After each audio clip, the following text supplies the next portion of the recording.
যত যাচ্ছে আরজিকর কাণ্ডে জল গড়াচ্ছে বহুদূর। এবার ঘটনায় পুলিশের প্রথম এফআইআরের বয়ান নিয়ে তৈরি হয়েছে বিতর্ক। টালা থানার এফআইআরে উইলফুল রেপ উইথ মার্ডার অর্থাৎ ইচ্ছাকৃত ধর্ষণ ও খুনের কথা উল্লেখ রয়েছে।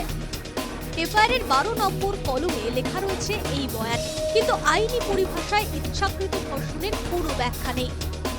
পুলিশ কেন তাহলে এফআইআরে লিখল এই হেন বয়ান? ধর্ষণের মামলায় তদন্তকারী আধিকারিককে সহযোগিতা করে লালবাজারের গোয়েন্দারা। আরজিকরের ক্ষেত্রে কি গোয়েন্দা পুলিশের সাহায্য নেওয়া হয়েছিল? একাধিক প্রশ্ন উঠে আসছে, যার উত্তর অজানা। 9 আগস্ট আরজিকরের চিকিৎসক তরুণীর মৃত্যুর ঘটনা ঘটে সকাল 10টায় হাসপাতালে পুলিশ পৌঁছালেও রাত 11:45-এ এফআইআর দায়ের করে টালা থানা। কেন এত বিলম্ব? কেন অস্বাভাবিক মৃত্যুর মামলা রুজু করে তদন্ত শুরু করল পুলিশ? উচ্চ আদালত, শীর্ষ আদালত বারবার একাধিক প্রশ্ন তুলছে, কিন্তু প্রশাসনের হুঁশ ফিরবে কবে? আরজিকর কাণ্ডে সিবিআইয়ের তদন্তের গতিও স্লো কেন? কেন দোষীদের চিহ্নিত করা হচ্ছে না? প্রশ্ন উঠছে বিস্তর।